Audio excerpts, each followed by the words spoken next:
Sweet. Kevin's all ready? All right, cool. I may get you to hop on in a second. Yes, I've seen positions in student development, student affairs, and mental health. Absolutely.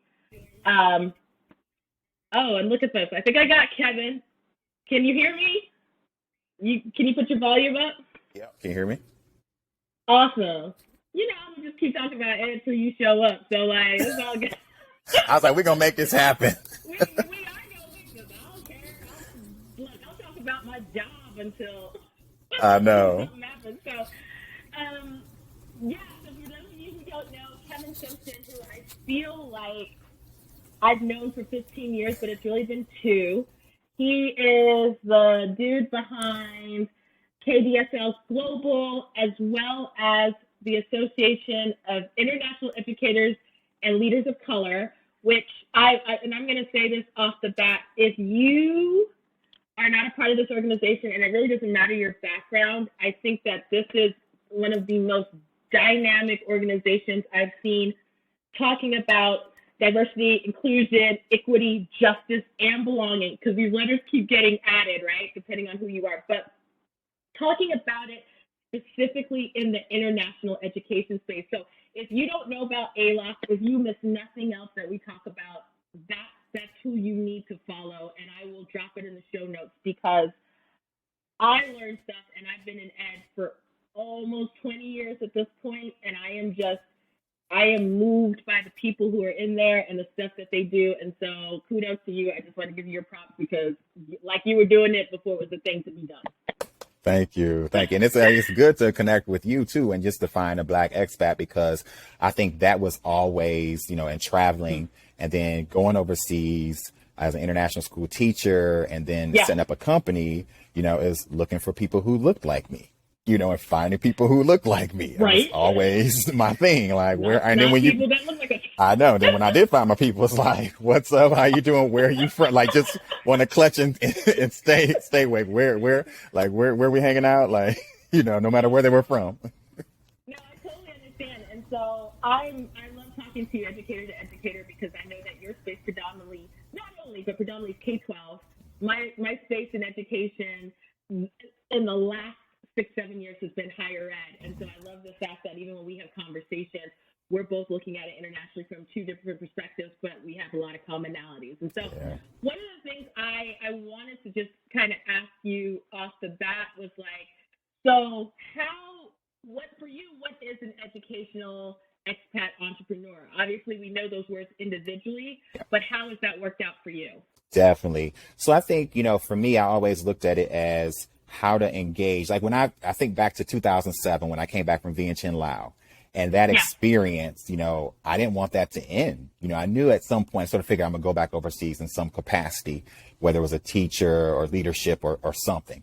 But I came back with this whole mindset of, I want to work in education around the world, And then it became, okay, what does that look like? Who's doing it? I was back in Washington, D.C.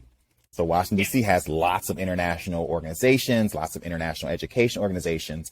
So it really was trying to find people who look like me, people who are doing this work, those who I can connect with. And for me, it was how to look at it through the lens of creating something new that didn't exist. So having that, how do I switch from that teacher mindset that I had into sort of like this entrepreneurship mindset? So trying to create what will become a business.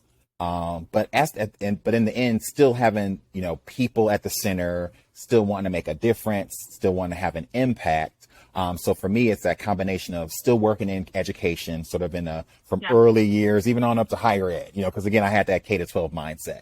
So even how to expand education beyond what I thought and what I knew it to be, even into like creative spaces, folks who are doing Pecha Kucha, TEDx. I mean, because that was the great thing about Dubai, is being around an enormous amount of people from all over the world who, when we say education, people have this one way of thinking, but even redefining what that meant.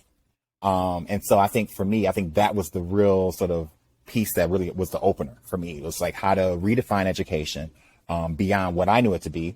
And again, how to create something that didn't exist. So being able to take that risk and being in a place in the land, United Arab Emirates, that I had lived before, but, thought, hey, I might want to go back here because I do see the opportunities. I see how they're encouraging expatriates to create businesses, and I think that was a piece of it too. So this is around KDSL Global, correct? Yeah. So before ALOF was. Yeah. So what was the focus of, and what is the focus of KDSL? Like, what are you trying to do? Definitely. So when I first started in the U.S. side, so that was like 2007. Again, it was, going back to that premise of I want to work in education around the world. So finding organizations and groups like DC had a new startup, One World Education. They were doing phenomenal work. And Eric and I still talk. And this is like 14 years later. So again, trying to find a niche for wanting to sort of like promote and make folks aware of global education, what was on offer. And I think that was sort of like that. Again, trying to figure out who I was, who I wanted to be. How do I find organizations and people who could sort of help shift and sort of push me forward? And so at that point, it was just sort of like working locally. So my big thing was like, okay, work locally, but find these organizations who are doing this international education and focus on global education type of work. But sometimes it's like, but I want to go back overseas. So within me was that bug of like, okay, this is great to be in DC in the US doing this work, but clearly I'm saying something that a lot of people either weren't familiar with. So again, trying to find people and organizations, State Department and others that were doing the work. And so it took, shifting back overseas. And so KDSL Global sort of shifted from sort of working globally to then from like 2007 to about 2010 to going back to Dubai, United Arab Emirates and setting up with the focus on just leading, learning and focusing on education and businesses globally. So I sort of shifted from school in the K-12 sense into how do you collaborate and work with just sort of anyone in education, again, from that non-traditional stance. So it could be from a nonprofit to someone who's looking to start up, coaching other entrepreneurs who are looking to do work, to working on new school startup projects, to even when we say learning, again, learning beyond the borders and beyond the scope and the space of K-12. So for those who are listening in, did you obviously had launched in the States. Were you also, when you went back to the UAE, were you also teaching, or was this your 100% gig that you were doing? Great question. So the first time I went, 2008 to 2010, I was an international school teacher. It's part of a startup school. So then when I went back in it was like the latter part of 2010 on in 2011, it was like as a freelance consultant. And so I was sort of splitting time. I was going DC, Dubai, because I still had work in the U.S. And then I freelanced for a lot around the Middle East, North Africa region. So I freelanced for almost over a year and then set up the company in 2013. Okay. Yeah. And then did you come back to the States, or were you still in the United Arab Emirates? Still in the UAE, so still in the United Arab Emirates. So I was there 2013 to 2017. And then I virtually managed the company. So a lot of people thought I was still there. People thought I was still there. And I was virtually managing everything from Chicago 2017 to like 2019. I know. Really 2020, because I really see him. I didn't even realize you were there that long. I know. Look, I'm asking questions offline. Not for the people. Right. Sorry. I didn't realize you were there that long. Yeah. Okay. So then, obviously, KDSL still is in existence, right? Mm-hmm. Yep. You're still, obviously, I know that. Yeah. Saying this right. Yeah. Okay. So for folks who are listening in, then, what is it, obviously from your teaching background and from the things that you saw were needs, and obviously you are a big doer by the things that you launch, what is it that at the end of the day, based on your skill set, you don't have to tell me dollar amount, but what is it that people pay for? So what are they getting from you so that those who are educators can figure out, hey, I can also make money doing this. So what is it that they were getting from you, and what was it that clients were demanding? Oh, good question. So I think when I first went, so the getting started, the freelance consultancy work was really schools who the focus was really on learning. And I kept saying that was, from the board to the owner of the school, to the leadership team, to the teachers, even to the scholars and the families. The thing I honed in on and focused in on was learning. And so looking at their learning. So when it came from professional development stance, so how are schools, and then when I say schools, most of these were American curriculum schools. So I said, let me do, focus on my niche. And at that point, I had already did a lot in the U.S. I was doing stuff around Common Core training. And so schools were transitioning to that. And so it was almost like I moved back at a time when schools like, we need support. And so I was setting up a lot of just like workshops, individual schools, clusters of schools, which turn into conferences, institutes based on what they said they needed. Again, all around learning, like they needed these things. But then I also saw like on the new school startup side, there were a lot of American curriculum schools that were starting up. But then there were some that had been in existence, and this is throughout the region, that needed support just around school improvement. So accreditation, again, ongoing training.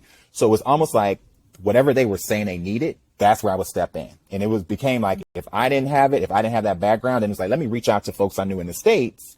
They can virtually support via webinars, or they can come out to conferences. I could bring them out for conferences, or if a school really wanted sort of school-based learning. So it became like this growth of just a network. It was like, oh, you need support with science? Let me go talk to Dr. Craig Gaither. He's one of the writers for the NGSS standards. So it sort of grew into this whole and metamorphed into this. As folks said, I need this, let's go to KDSL Global, because they'll do it. They'll make sure we have access to it. They'll make sure it's high quality. So a lot of times it's around that new school startup, school improvement, and then again, all things learning, professional development. And then on the either on the teacher side or the consultant side, a lot of it was just support.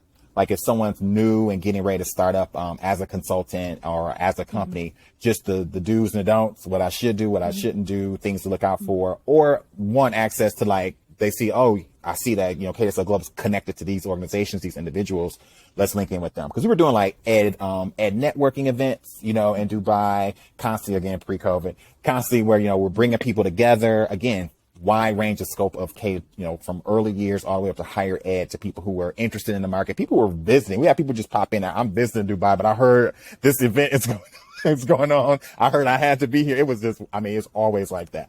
And so I think that was, that was a lot of it. And again, just a love of just people interacting with people, finding out what they want to do, how they wanted to just enter into the space, whether it was they're from the UK, from the US, from Australia, and just they might have been new to either Dubai or to the region, and just finding out what they wanted to do and how they wanted to make an impact. So I think that was a big piece. I always come back to people. That's bottom line, relationships and people. Did you have given you were obviously based in the Gulf, and if you guys are listening who've never lived there, it is really a crossroads for a lot of places, right? Europe, Southeast Asia, Africa, depending, those are probably the closest regions. Did you have a regional focus in terms of your client base, or were you, and I know you are global, and obviously, and the people that you touch and you connect with that's a global audience. But did you say to yourself, okay, I'm actually going to focus on, some people are like, I'm focusing on China, or I'm focusing on the Gulf, or I'm focusing on Sub-Saharan Africa or East Africa, whatever. What was your kind of motive or plan there? Yeah, a lot of it was I think it was the more I traveled around. So when I became the American curriculum guy with Pearson, and I got to travel around like Jordan, Lebanon, parts of Africa, Egypt, and Nigeria, that's when I sort of saw like, wow, the work and the scope of sort of what's needed and where folks are, and how a lot of systems just want to transform. It's just like just data, either like, these international assessments are saying this, or families are saying this, or our government, or whoever's saying this. So I think that was neat. So the focus for so long was on MENA, on the Middle East, North Africa. Because one, I was based there. I was doing a lot of traveling there, became very familiar just with the culture and the people there. And it was home. It just became home. It just became natural. And so it was like I was there, but I still had those connections back to the States. So that was always a thing. So again, because there's folks that are like, oh, we need this, out of the U.S. So I was always, when I was coming back home to D.C., I was linking back with orgs or groups or individuals that, again, we would in some way, shape, or form, bringing them back to schools, bringing them back to organizations to connect based on what they needed. And so what I'm hearing you say is basically you took your experiences as an educator and were able to market that and say, look, particularly to startup schools, although you did mention schools that have been more established and wanted to improve, you were able to say, look, y'all are starting up. These are the things that you need. Yeah, exactly. Right? Yeah. And I don't want that to be lost, because as someone who goes the higher ed route, and obviously there's some folks who are listening in and will listen in that I know that we talk about this. Man, there's so much work out there for schools are getting started every day, or they've been in existence, and where you may be, especially, and I don't want to be U.S. centric, but especially if you're coming U.S. Canada background, right? And you're going to some places where they're just starting a university, they're just starting a K-12. there is so much. And I was talking earlier about the underdevelopment, for example, in student development and student affairs services, Yeah. right? Because everyone thinks about, we want to get the best teachers to teach math and science and English and whatever. But then it's like the whole person, as we know as educators, has to be supported. Yep. So with that being said, you basically said you took what you knew and you marketed it, and that's how you got clients. Yep. So my question then becomes, for those who are really thinking about being expat educational entrepreneurs, is who is this pathway really not ideal for? Like what are the challenges that you have to consider? So let me phrase it more that way. What are the challenges you have to consider if you're going to try and do your own consulting and coaching to institutions or organizations from the ed space? Yeah, definitely. I always come back to that. When people approach me about coaching to be, to start up a company or consult, some of those, I think of what folks typically ask. And one of the things is, how do you get paid? How do you charge? People typically ask that. And so I always say it could be a challenge if their mentality is so set on, I get paid every 15th and 30th of the month. Like when people have that mentality, they're very set and used to that. I'm like, this is not going to be it. You might get paid 1 month, skip 1 or 2. So it really becomes like, you have to be prepared. You have to be disciplined. So someone who can't, make their own schedule, isn't open, and we talk about flexibility, being flexible, to your clients, where it's like, you're trying to get a meeting with them and it's there's been multiple times. And so not being flexible, sort of, again, having a sort of this fixed mindset when it comes to what work should look like. And I say work because it's a little bit different. It's not I'm clocking in and clocking out necessarily, because, sometimes I clocked in this week at 4 a.m.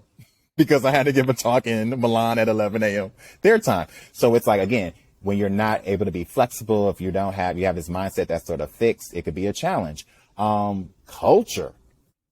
A lot of people, they see it and they think, ooh, Dubai. They think these places, ooh, London.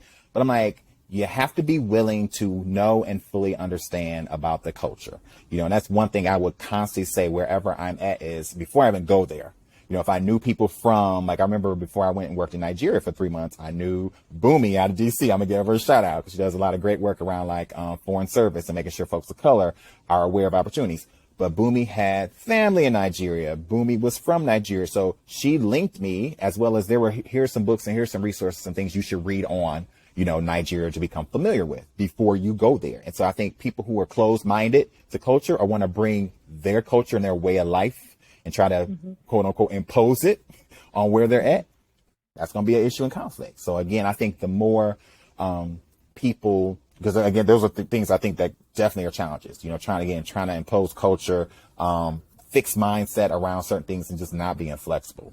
Those are definitely going to be challenges. And I'm going to be honest, not being a people person, let's be real. Like I said, in this work in education, I'm going to tell you, like, man, and one thing I remember saying before to somebody, I can't teach you people skills. You either have it or you don't. If you can't connect and relate, and I would constantly say, my marketing budget is built on people.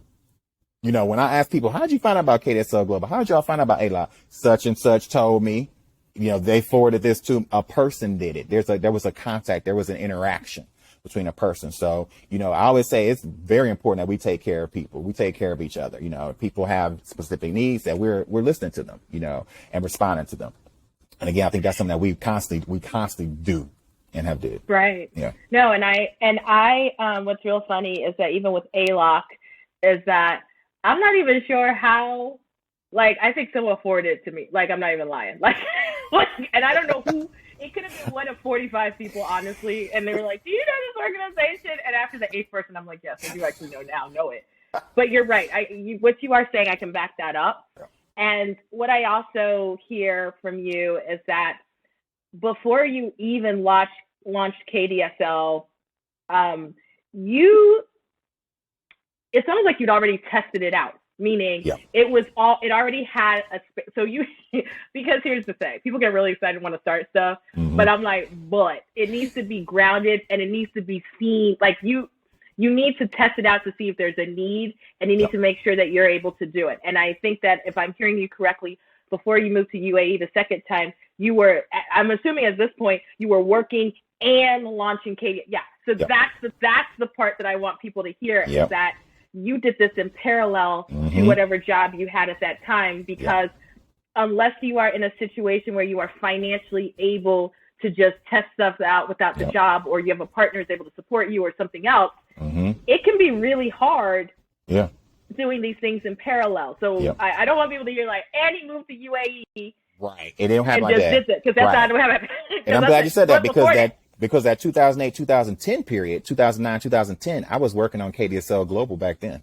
So when I had a full-time job, I was over there working, I was living there, but it was like, and I had a business partner. I had a business advisor, Alistair Ranha, shout out to him. They've been over there for a while. So he was giving me that advice on, how to set up and everything. And it didn't even happen right then. I went back to DC because I wanted to actually test out the consultancy in DC because I had worked back in the US before I came back over.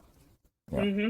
So see, you just, in fact, I think, I don't want that to get missed. You actually just laid out the steps. Was you were working, you identified a need while you were working. Then while you were working, you sought out what it would take to build it out. And then you decided to test it while you had a paycheck. Thank you. Exactly. Exactly. When you decide to test it out and go abroad, you went to an area that you were already familiar with. Exactly. I cannot emphasize that enough. And it's not even necessarily just in the ed space, but I've had folks I had a client who wanted to do something very esoteric and had never lived in any of the countries that she had suggested that she would like to move to, nor did she speak any of the national languages. And so the trouble with that is, you just spoke about culture. You don't know the culture. You're looking at the needs from someone who's outside of the country, and then you don't have a network. Right. Exactly. And then you're trying to figure out, why is this all a struggle? It's already gonna be a struggle because it's a business, but you just made it. You got to pick a lane with your struggles. It can't be. It can't be. You have no money and you don't know the culture. Like I feel like you need to pick one. Like, you either I'm trying to do something new and I have no money, or I got money and I'm working, but I'm also I'm working and I'm trying to make it. You can't drive in 5 lanes. Pick the one struggle lane, stay in that struggle lane until you can get over. But until then. And so I think that that's super important, because we often will gloss over and just be like, oh, and then he went to UAE and he got all these clients. And I know you had to build a network, and many of that was built on a network you had previously. Exactly. And people you knew. I knew, right. And people who were connecting me, and then I think that's the big thing too, is like when you said the networking, I learned that it was more, and shout out to Rama Chakaki, because she taught me it wasn't just about networking. It's not what I can take from people. It's like, what can I offer people? So it became more of how can I connect people? So when people shared, oh, I'm interested in this, and I remembered that person. Oh, I remember Daria said this. Let me link her with this. So a lot of it was just connecting, and then people would do the same. They're like, oh, I remember Kevin said he enjoyed this. Let me connect him with, So. Yeah. Now I think, and I'm looking at Carla. Carla's shouting you out on YouTube. She's Hey, like, Carla. that's what she's saying. She's like, what she's saying? Yeah, that's exactly it. Because and people understand all. Right. I think all of us who are running things are like, please speak, because people see the sexy. They're like, oh, he all over. Oh, his social media. He doing all this, and I'm like, I also know, as someone in the same boat, that means he was up at 1 a.m. doing something you weren't thinking about, checking all the websites, checking on clients, trying to market, trying to get funding, and all. Right, the 12 to 14-hour days that I don't have to do anymore. Exactly. I'm looking at folks going, y'all have no idea. I know. How tiring it is. Yeah.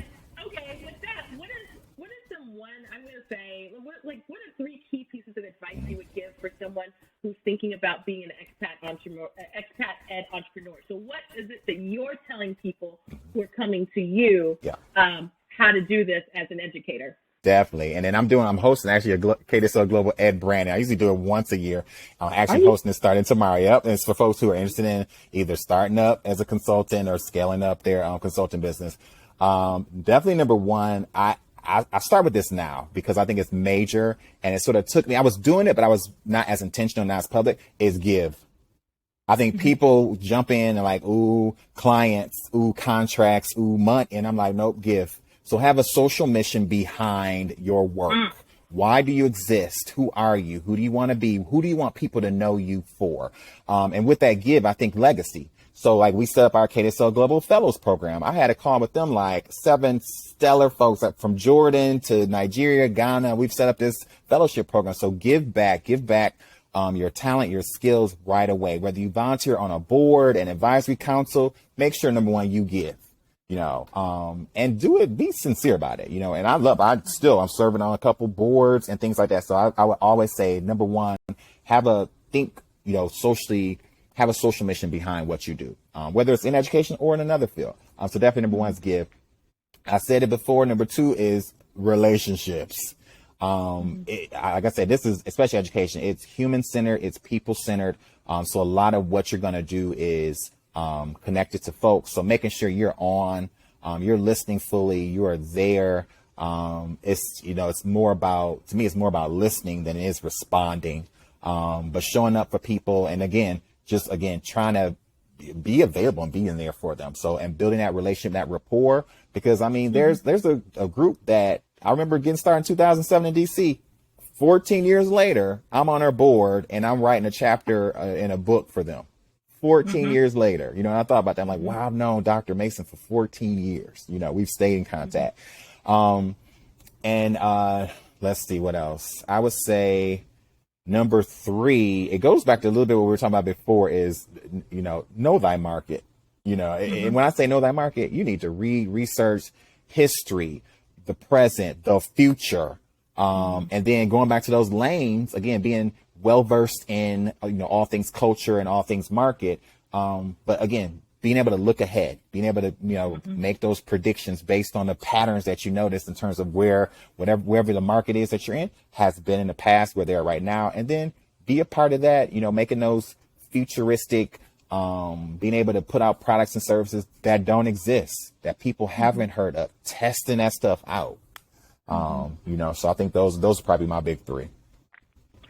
I love what you say about culture, because I think it's a dance too. You don't want to come in like, I'm Western or I'm American and this is what you need to do, because, and the reason I am shouting that out is because of the fact that you run ALOC, which means that you have a very focus on diversity, equity, and inclusion. And I know that even though we haven't talked about it as much, you are very sensitive to the cultures of which we're learning in, and the greater culture outside. And so I think one of the challenges sometimes with coaching too is that if you're going to do this work, and I'm thinking about this because it's fresh in my mind. I just did an interview that's going to come up on the podcast later on, this intersection of interculturalness and DEI work. And the person that I spoke with, who's been doing this for a minute, was like, people now just finally figured out that they're intersected, whereas some of us knew from day one, you can't, you got to understand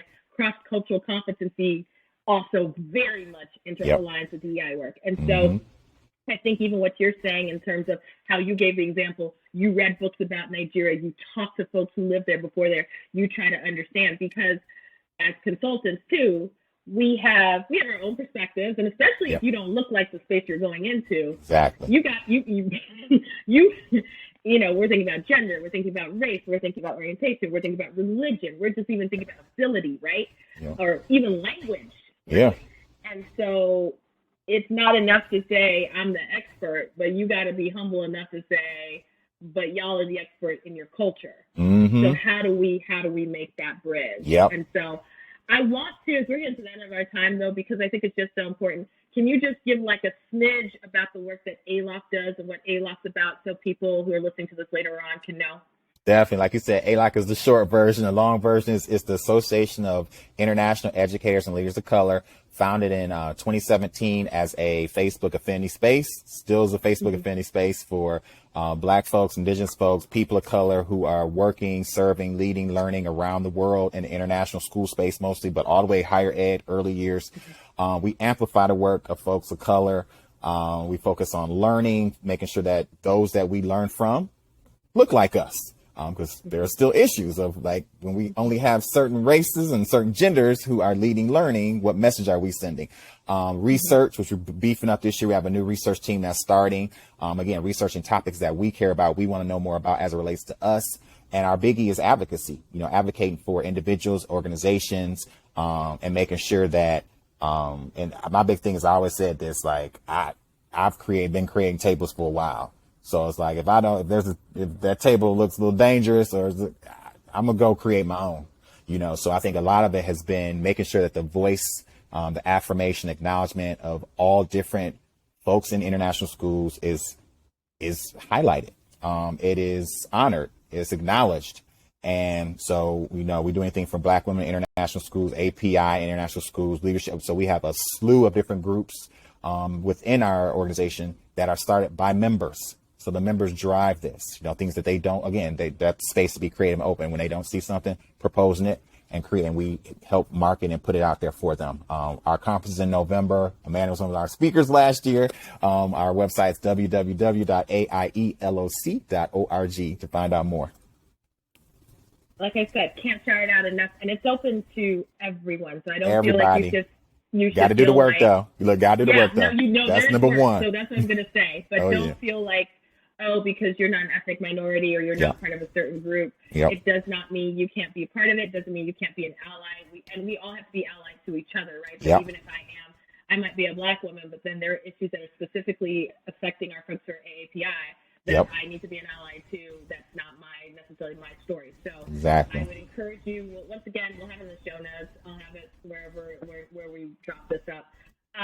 But that being said, for the KDSL side, where can people find you? Definitely. Website, www.kdslglobal.com. On Twitter, we sort of share because ALOC is an affiliation of KDSL Global. So Twitter is @Global KDSL. Facebook, LinkedIn, you'll find KDSL Global. Okay. Once again, I'll have all those social medias up as well. Or you could just follow us, and if you search all the list, you will find him. Oh, yeah. Just people. So, oh my goodness, Kevin, thank you so much for this. I know we started a little bit late, but you an educator, look, I got 20 minutes. It's like, we're into it. I got a jam, especially got kids who ain't paying attention. Right. I can get this information before lunch, so y'all go get this. Exactly. You go get it. So, right. But I thank you so much for joining our series. We totally focus on careers in this. Kevin is one of our expat coaches. If you want to work with him individually, if you go to blackexpat.com and you look up our coaching, he is one of our coaches. Reach out to him. He is worth the money, as you can see. And hopefully, if you're an educator, he can definitely get